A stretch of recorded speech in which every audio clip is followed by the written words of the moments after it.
Welcome to Sammy. And today's fabulous topic is going to be from creativity to conversion, the AI transformation of sales and marketing. And as an introduction, if you've worked in media, you know Sarah Fay.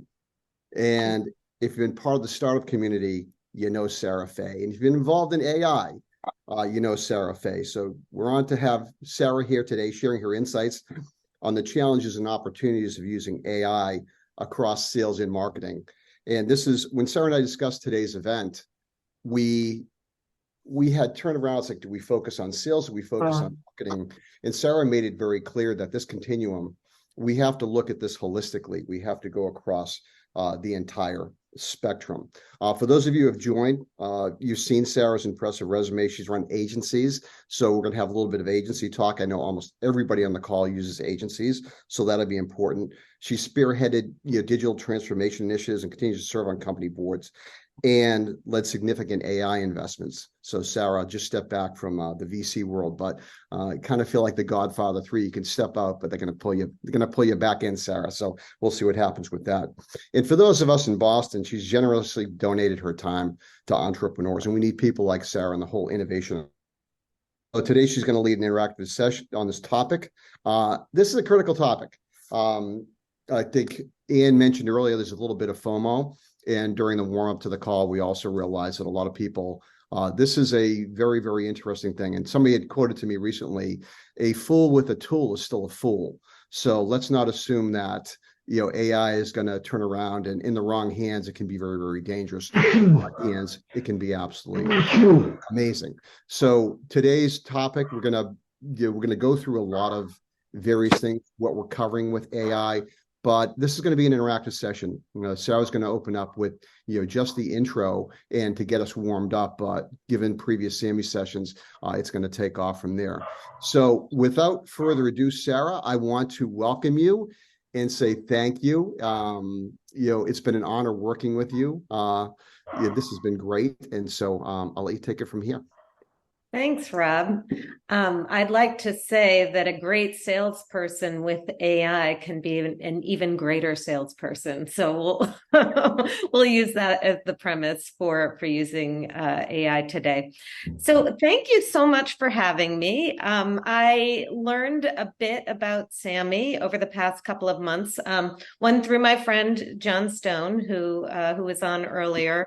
I owe him quite a number of favors for the number of companies that he's helped me diligence over the last 7 years or so, thanks to the executive committee, and then my new best friend, Rob Champa, who has been educating me and telling me about how these sessions go. So from what I gather, this is going to be interactive. There will be a lot of questions. There will be a lot of sharing of experiences. So you'll be as much of the part of the content as I will, or I hope so. Just a bit about myself, and Rob set this up. I have been a VC in the space for the past 7 years. I've been with a firm called Glasswing Ventures that established itself in 2016 to focus on what was then the coming wave of AI innovation. So we started out early, and pretty much the entire focus is AI B2B SaaS. So, very much in the space of sales and marketing. That's one of the categories we invest in. I still say you're right, Godfather style, you never not be a part of the family. I'm just not writing checks at this point. But I've looked at lots and lots of business concepts that use AI to vastly speed up processes and deliver insights in minutes or instantaneously that would normally take days or weeks to gather. And of course, part of this focus has been on generative AI, which is used to create net new content. So there's thousands of potential applications and business problems that are being solved with AI. And it's a good time to continue investing. It's a really good time to be investigating and experimenting. I think we're still in the middle of the beginning, but it's starting to speed up. So the FOMO is appropriate.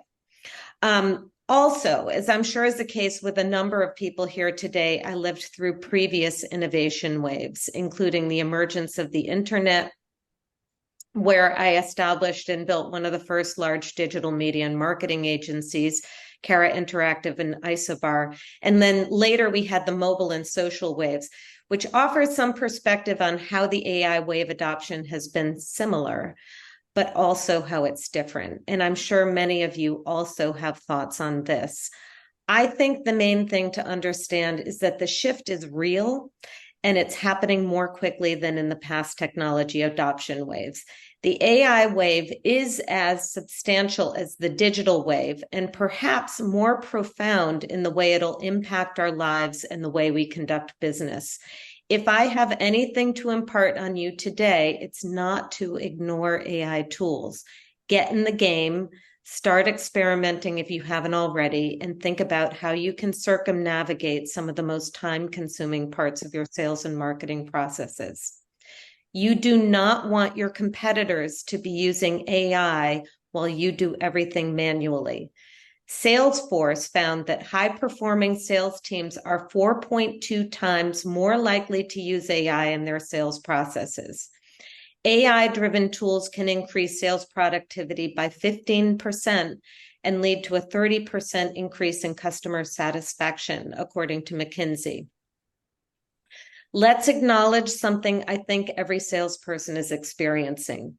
The whole sales and marketing engine works differently today than it used to. You can't just call a prospect to sell them your product or service. You can't just email a sales pitch and get a reply. You need to be laser-like in targeting the right prospects. When you communicate with them, you have to show them you know them with the right kind of content that speaks to the problems they need to solve. You have to demonstrate what you can do for them. And once they become customers, you have to delight them and show them they are never forgotten. And AI can help with all of those things. According to HubSpot, 35% of salespeople use AI to automate manual tasks, which is great because they can take hours out of their days, 2.5 hours on average. 34% of people use AI to create data-driven insights, and 31% use AI for writing sales content or outreach messages. So it kind of sounds, this is all from HubSpot, like there are 3 categories of things to do with AI. But there are tools that assist many parts of the sales process, and it can be confusing on where to get started. Using AI is meant to save a lot of time and be more effective in the end, but it requires some dedicated time to understand or investment in consulting or help to get you set up. Your goal should be to ultimately have a closed loop system that keeps a human touch in the loop. I would be careful about over automating and get smarter over time based on what works. Depending on how you or your company markets and sells, you may choose AI technology for, and wait for it because I'm making a point, email outreach, sales intelligence, personalization, LinkedIn outreach, copywriting, data insights, video prospecting, automated meeting note-taking, demo creation, sales knowledge management, data insights, intent signals, lead management, sales coaching, account research, personality analysis, data scraping, data enrichment, advertising, targeting, and creative, and customer service. And that is not the end of the list of areas of technology to consider. So getting to nirvana of a closed loop system may take some time and investment, as I said. Where should you start? And I'd love to hear from people on this, people who have gotten started or people who are on the journey. According to Salesforce, marketers consider copywriting to be the most useful of the generative AI applications. ChatGPT is the fastest growing app in history, reaching 100 million users in just a couple months. It seems to me that using a writing assistant would be a great first way to get comfortable with AI, but there are a long list of copywriting tools, and it's probably worth trying out more than one to understand how they vary. ChatGPT has a free version, but more specialized tools can learn to write in your voice or produce A/B testing models or provide coaching on using the best sales techniques. I really like the idea of having AI figure out where your next best prospects are. Tools like Seamless or Cognism can use information from your past selling to identify lookalike prospects where success can be repeated. Tools like Clay can help to understand customers and personalize messages that work in breaking through. So I could go on and on about specific tools, but I'd love to hear from people about what they've tried and what has or hasn't worked. So I'll throw it out to you, or if you have any specific questions about AI, we can jump into it. I've used Jasper. I use Jasper a fair amount for writing actually ebooks and papers. I think in two ways. One is you can go in and say, I want a story. So I'll write a story, but I'm not the absolute best conversational writer. And so I'll write the story and then it will come back with a much smoother conversational style.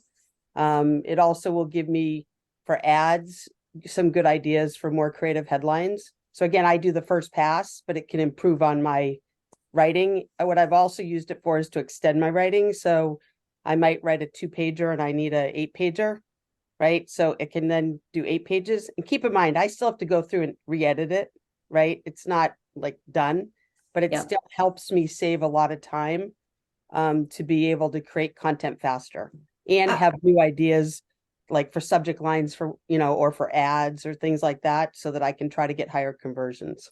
Yeah, Gretchen makes a really good point, and that is that all of these tools are not perfect on their own. We all worry about, AI is going to take my job. There needs to be a human in the loop, and the superpower you have is intuitively what works. What kind of content you're after, even though AI can help you get to that faster.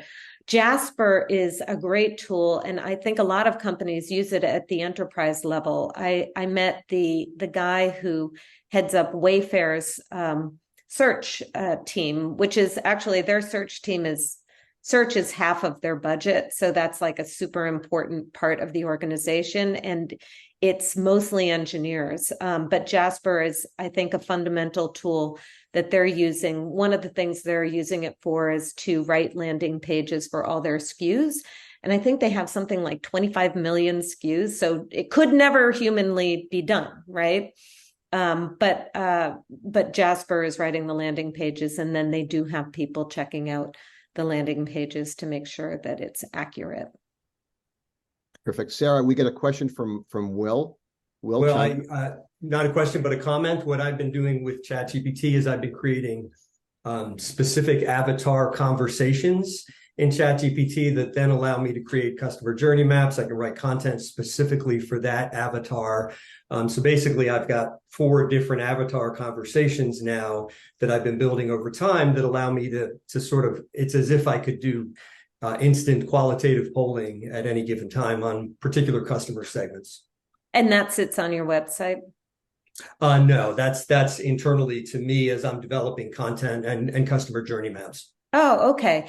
Well, I think that there are quite a number of knowledge management tools as well that help understand what the right answers to sales questions are or customer service questions that get smarter over time. We invested in a business called Seva that's now part of another organization, but it can help in direct interface with customers. Those types of things can be used that way, but it can also help just in direct interface with salespeople to make sure that they have the right information at their fingertips, and it gets smarter over time. So if a question gets asked to it that it doesn't know the answer to, the answer can then be fed to it, and then it's in the system.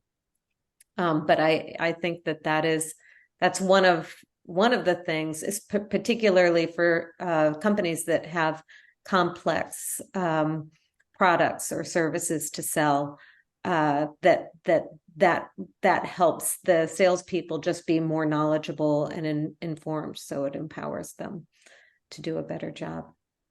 Yeah. A couple questions coming in. Geraldine was asking, what's the name of the tool? Geraldine, which tool were you referring to? I am referring to the tool Sarah was just describing. I think she said it was SAVA. Yes. Acknowledgement, SAVA. SEVA. SEVA. Thank you. Yes. And also back to the avatar conversation. Will, could you expand a little more on why you're using avatar conversations and in what capacity, and why you chose AI for it?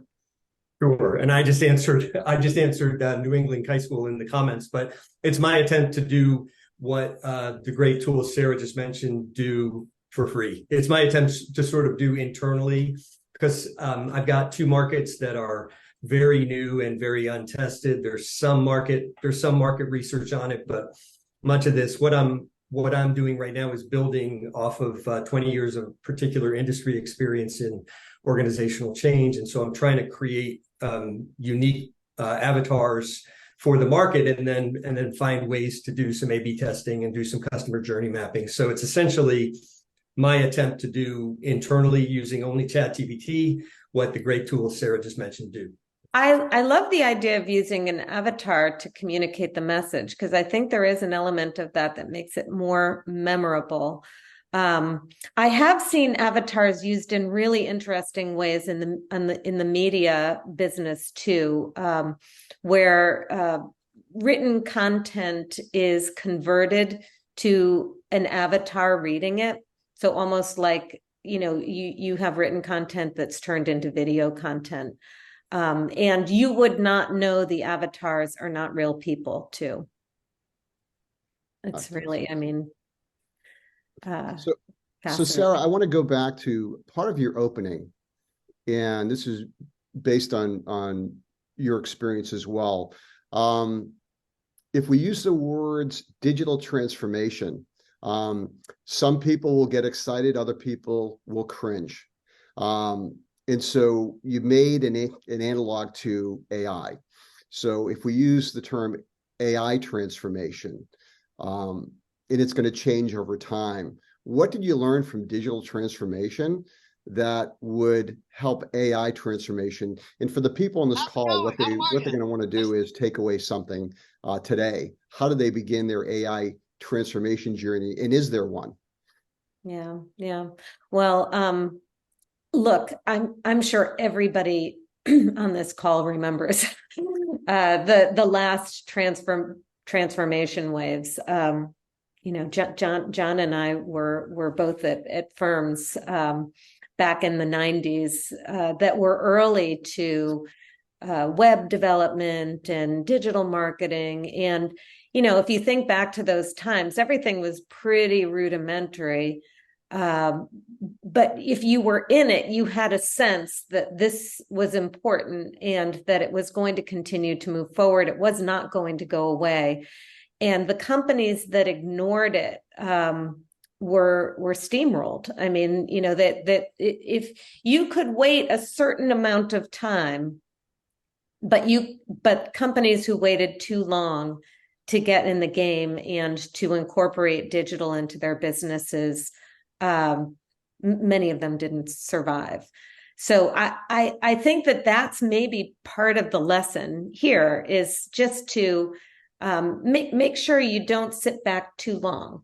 And I also think, like, digital back then, was, people thought of one thing or another. Oh yeah, that's AOL, or that's digital is email, or digital is those pop-up advertisements. They did not think of it in all the different ways that digital touched them or would touch them. And so I think that's the same with AI. It's multidimensional. There are so many different ways that AI can take shape, and you have to just keep your mind open to use it in all of its different forms. So I caution just to say, like, it's not one thing or another. or if you're using a copywriting tool in AI, then you've done your job and you don't have to worry about anything else. I think that you just have to kind of keep going and keep adopting and test and try. Yeah, that's fair. And it begs the follow on, and something that the audience will be interested in. Is there an owner right now? We don't have a CAIO. Who's going to lead either? There are so many tools out there and everything else. Should we be concerned about who owns this, or is there no ownership, and is that dangerous, or is that the opportunity? I mean, it's early on.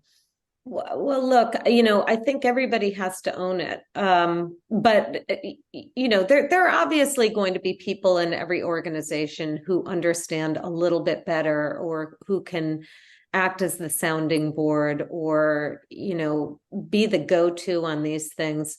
I sit on the board of Ziff Davis, and there really is a call across that whole organization. They have about 60 AI cases going now.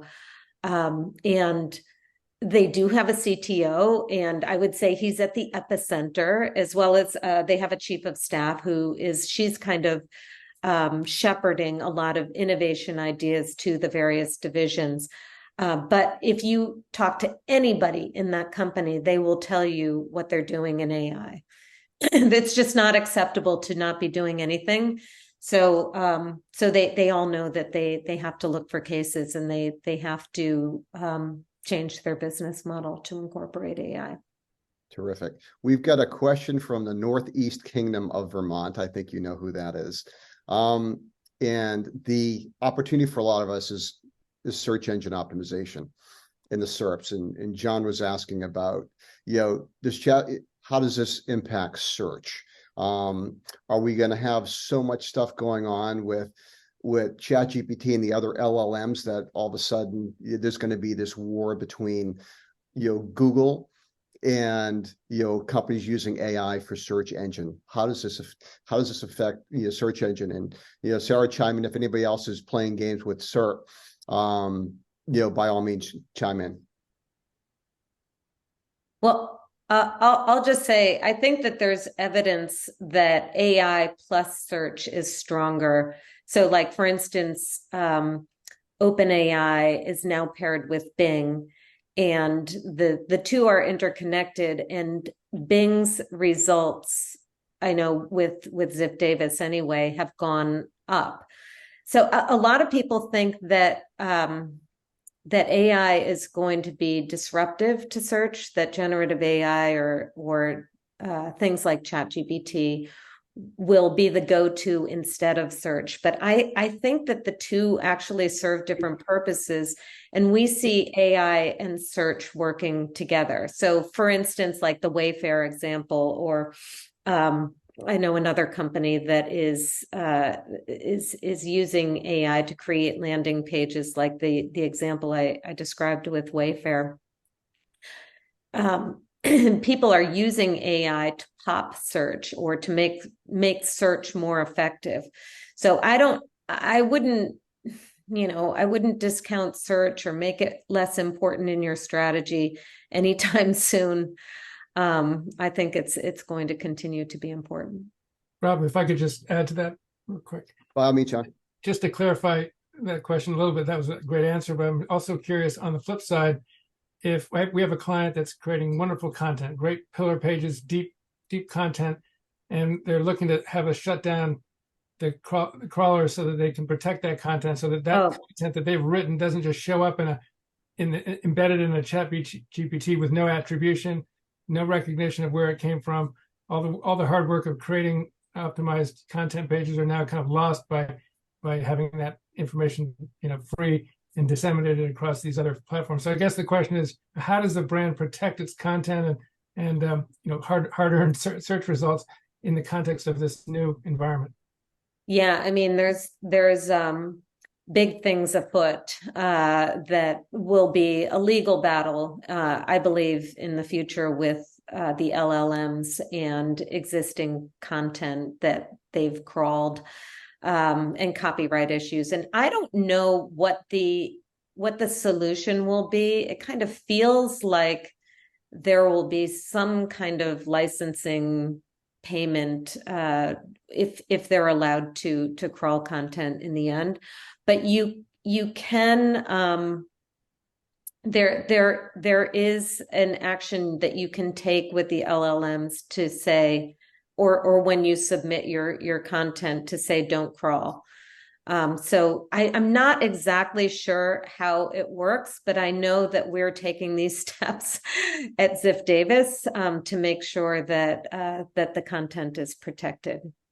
In the end, I think that somebody who has a large volumes of content will have the advantage of using that content for themselves and keeping it proprietary. But it's the Wild West right now, right? John, can you just expand on that a bit more? Is the concern, the downside is, once you tell the robots no, you're giving up a lot of search. So it's a double-edged sword here. Did you weigh both? Mhm.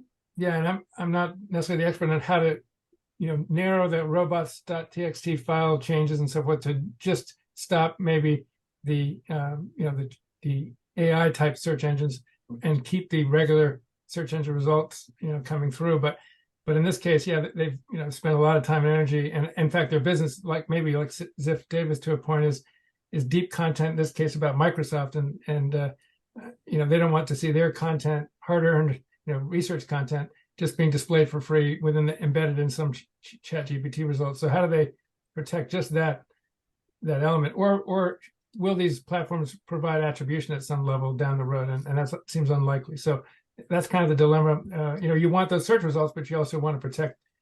What good is it if the results are coming in some other platform and not your own website and your own brand?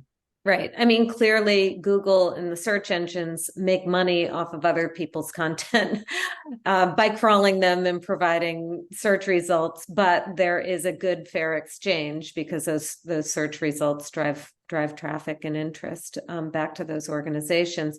No one's really clear what they get from their content appearing in LLM content. And I think, we're seeing something, that'll be more like class action. I don't know how it will end up or what the attribution, would look like, or what the benefit to these organizations might be. And maybe it's a straight up fee.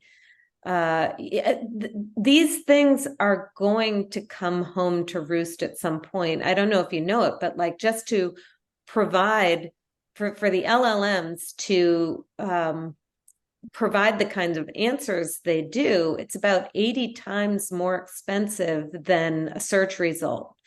So the payment's going to have to come from somewhere at some point. And I just don't think that they've figured out yet what the payment models are going to be. Yeah, it's interesting your choice of words, Sarah. When Sarah and I were planning the session, I told her I had been invited to a conference, and a big portion of the topic was on AI. And unlike previous sales and marketing conferences I've attended, there were more lawyers there than I ever anticipated.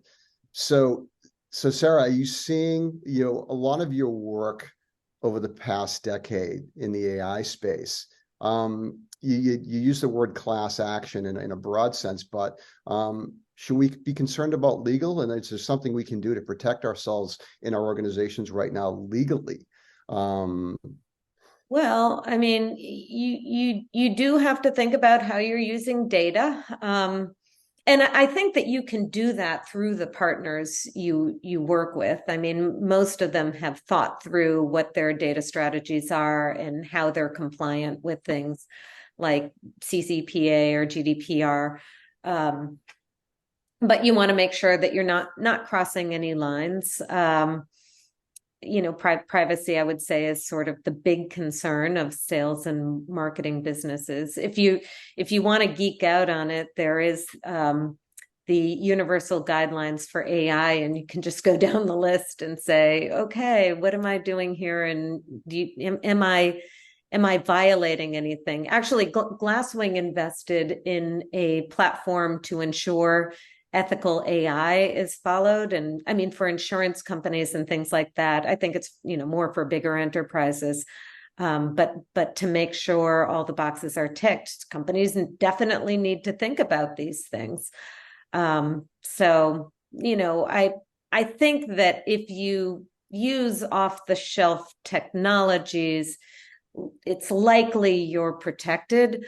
But it's worth asking the questions because, some are farther along on a scale or may push it a little bit harder, and particularly with the way automation works and the way people can feel targeted in creepy ways. You just want to make sure you have your answers. And the other thing, I mean, I think that's a big one these days too, is just making sure your customers' data is protected. So cybersecurity is also a part of what a lot of companies are thinking about for things like that too. Thanks, Sarah. I'm going through the sidebar here. There's a lot of stuff going on. Let's go down. Hey, Jeff and Pam, you've got a thread going here to ask Sarah and to bring up a topic. Jeff, you want to chime in?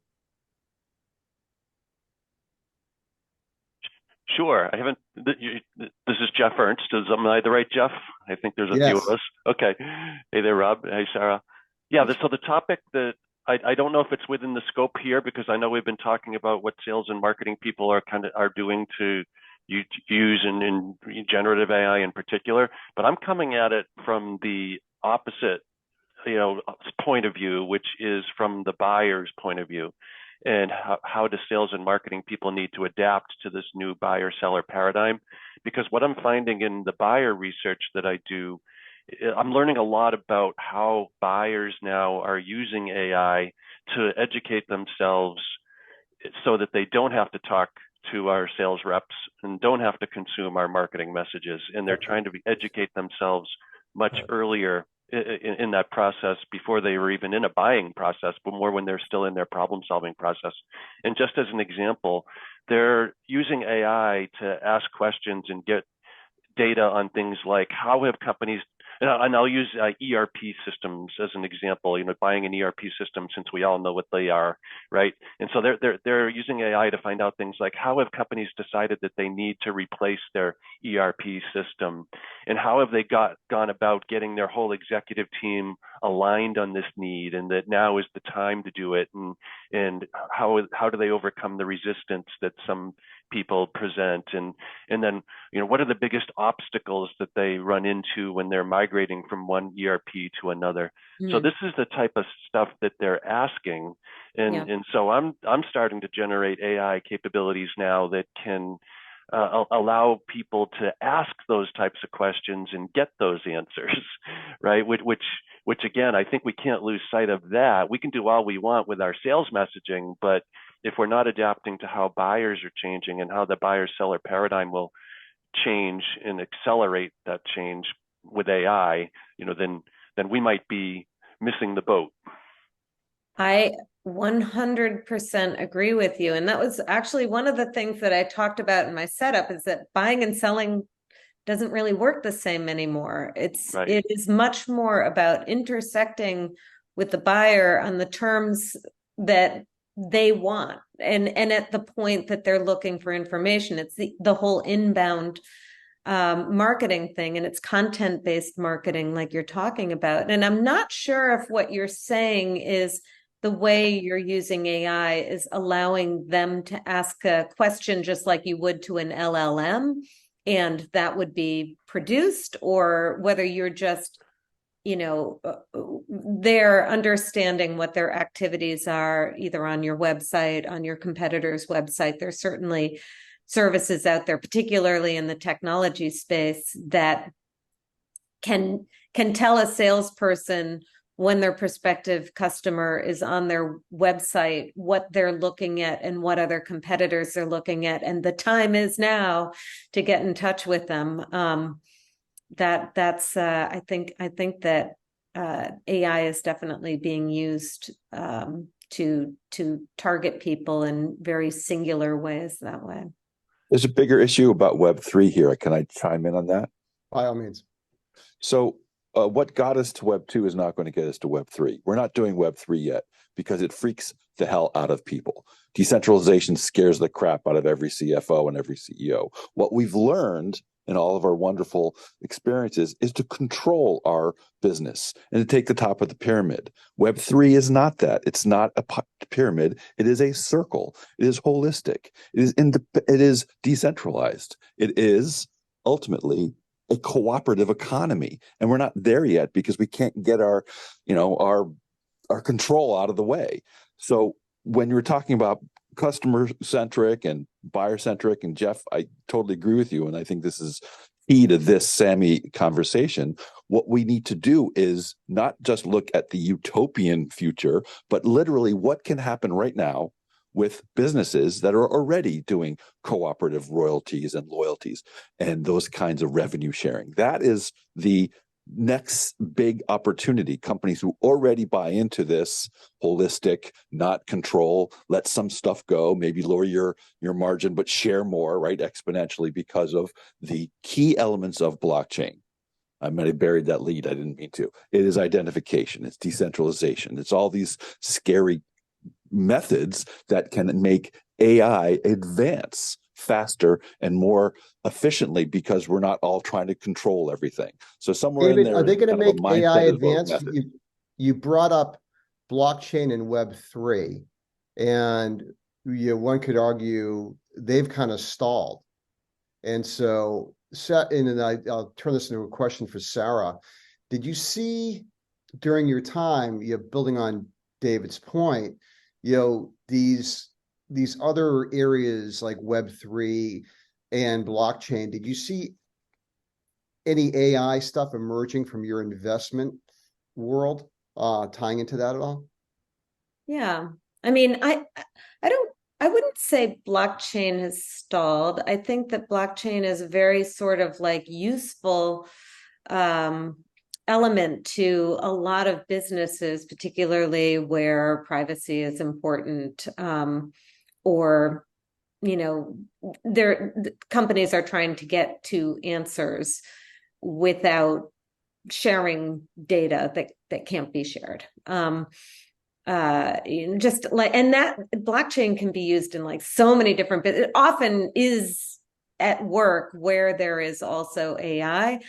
And then Web3, I agree with Dave. There are a lot of opportunities with Web3 too. I don't know if it just hasn't taken hold yet, in a lot of cases, because it has so many parts and pieces to make it successful. It's sort of like you have to get the groundswell of people interested in various Web3 ideas, and it just, I think, takes a while. I mean, but there are definitely examples of Web3 that are strong businesses too. You see that at Meta.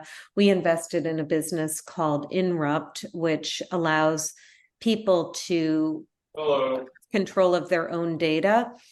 So they can turn their data on or off as they see fit, with various vendors, and the vendors are involved as well in giving them incentives to use their data. There's a lot there's a lot that has to happen for people to understand that they have control of their data, and for a company to want to offer that to a really large base of customers. So it just takes a while. But I think that these things are in the future. I just think that we're early. And that's why I mentioned loyalty companies, anywhere where there's already a revenue share going on. So the management has approved some kind of cooperation. That is what I'm heading into, and those are my clients now, because they're already doing Web3 conceptually. Yeah. But not functionally yet. They haven't tokenized their assets, which is what the value of programmable tokenized assets. If you can unpack those three words, that means every asset, a media buy, a conversation, an hour on the phone with Rob, which is phenomenal, by the way, or John for that matter, that is an asset.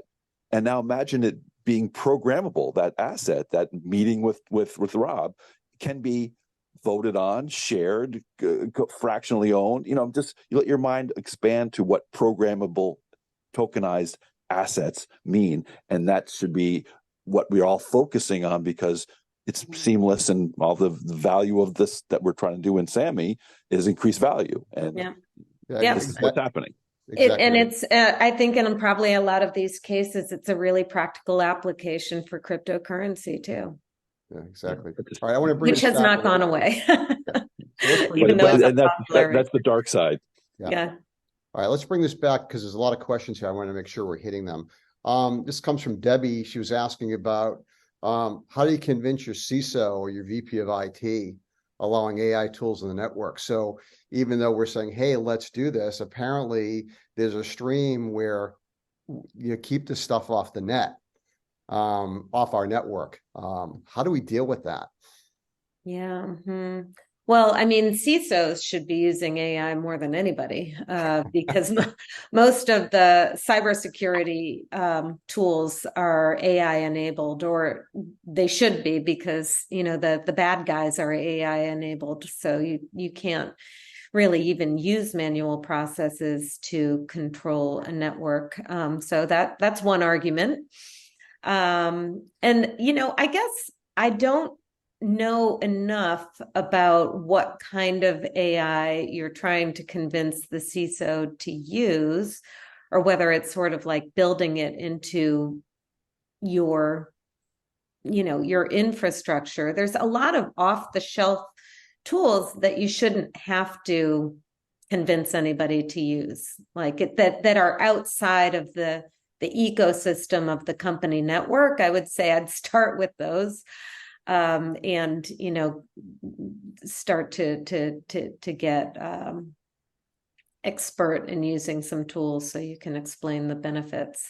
Yeah, Debbie, you just unmuted. Do you want to chime in? Oh, can you hear me? Yes. Okay. I think the biggest concern is around the IP issues, the privacy, worried about, what people might enter into, and it's really the generative AI tools that I'm talking about. We actually have AI built into our product, I don't know, about 10 years now, and we're adding the gen piece, but we have predictive and causal built in. So we've done it as an organization. It's just like allowing marketing and other teams to use even just like the ChatGPT capabilities. Right now, they're just working through the policy. Okay. Well, it's not a bad idea to have policies so you can say whether or not something is in compliance. But usually those kinds of questions can get answered, relatively easily through the partners that you're looking to use. Or, if it comes down to it, work with a consultancy or somebody who can make sure that everything is getting set up, with the blessing of the CISO. It's probably worth. Sam put in the chat something really helpful, which is it's an opportunity to partner with the CISO and the CIO, and I'm going to take that up. I've kind of offered to be a guinea pig on the marketing team. So yeah, I mean. Some things are hard, like, the bias rule about using algorithms that aren't biased and excluding certain populations of people. It's just interesting because any kind of programmatic advertising or marketing is meant to be targeting the best customers. So it's those things are at odds. It's sort of like how do you do that? Like that's one of the areas that can be tricky. So Sarah, back to your intro. And this is the one area that's going to give, especially the marketing people, a lot of heartburn on this call. It's oftentimes the rift between sales and marketing is that your better salespeople, and I've been on both sides, will sometimes go rogue. I need this to get this done, and I'm not going to use the one pager that you gave me because it's garbage. And so I'm going to start using generative AI, possibly for my email copy, maybe for some research, which I think it can be a very, very powerful tool, but it may go against the marketing message. Yeah. What do you advise? I mean, it's all of a sudden, do we need alignment, or is the concept of alignment between sales and marketing in the age of AI a pipe dream? Yeah, this is just like a forever issue, isn't it? Yeah. I mean, I That's can what I'm remember asking. back in the day when, it was all print advertising and marketing would send leads to sales and sales would put them in the bucket. I mean, you would think that with all these tools, the opportunity for sales and marketing to partner together and figure out, what the systems and processes are would be the way. This is salespeople do have the opportunity to use some of these tools on their own. And that is how the tools want to be bought and tried too, right? They make it super cheap for one person to do, but what they really want is for the organization then to, like, enough salespeople have adopted it, and it's a full contract. I guess if I were a marketing person, rather than let it annoy me, I would use my salespeople as a focus group and Yeah. see what's working, and then adopt the tools that are. If there is somebody, the marketing people just have to pay attention, right? So if somebody's going rogue in a bad way, you got to cut that off at the pass and say, hey, this just isn't our message. Or give people tools to set themselves up on some of these AI automated, tools. And I guess what I would want is kind of like a playbook.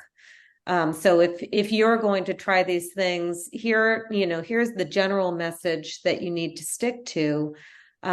Here's the way we look at personalization, for a message. I think that all of these things require some setup, right? I guess that somebody can just go out there and try anything, but they work the best when they're married with the essence of the brand that you're selling. So I just think it's a new form of problem for marketing to get their arms around. Yeah, thanks, Sarah. I think that's I think it hits it on the head. If you've got that rift with your sales force, by all means, you gotta work with your VP of sales and work with the sales team. So we're at 5 minutes on the hour.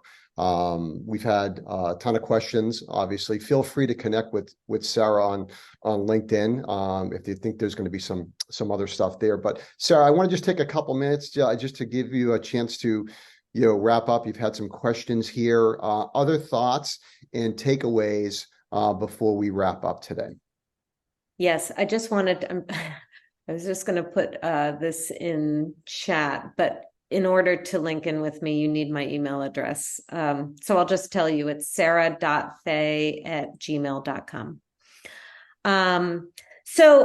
Well, thank you so much for having me here today. I think that somebody described it as FOMO. Like, everybody is either starting to put a toe in the water, thinking about it. You hear too much about AI to not know that there is something out there for you to make you more productive, more efficient. And I guess, I think that you can get started in lots of different ways. I urge you to do something, whether it is just using a ChatGPT or something on a daily basis, so you start to understand what the inputs are, or looking into some tools that could help you take a sales call with an AI tool, potentially, or partner with somebody. I think that there are a number of organizations that are looking at solutions all the time, and can look at your situation and say, okay, here's what I would recommend, here's what I would do. But I think that the other thing to remember is AI isn't superhuman.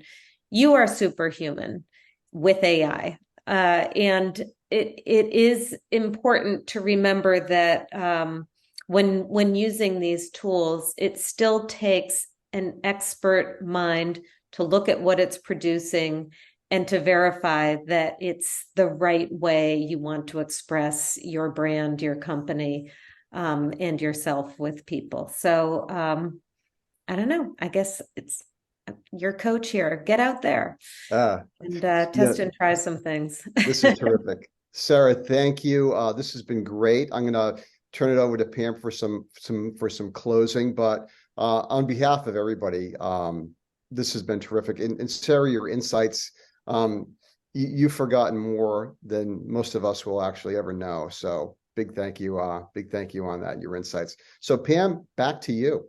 Yeah, thanks, Rob. Let me echo those sentiments. Thank you so much, Sarah, for joining us. I mean, this is the hottest topic that's in our industry right now. I know everybody's thinking about it, the FOMO, the experimentation, and I know we could talk about it all day, but hopefully this springboards you into your day, and maybe you'll even do a little bit of experimentation when you have time today. So we'll be buzzing as usual. The recording will be available on Meetup soon. You'll get an alert on that via Meetup. And then just a reminder, registration is open for our February session. As Rob mentioned, on February 15th, we're going to have Ted McKenna, who is the co-author of The Jolt Effect. You won't want to miss that. But for now, I want to wish everybody a happy Thanksgiving and happy holidays, because we won't see each other again in 2023. But I look forward to seeing you all early in 2024. Have a great day. Thanks. Thanks, everyone. Bye-bye.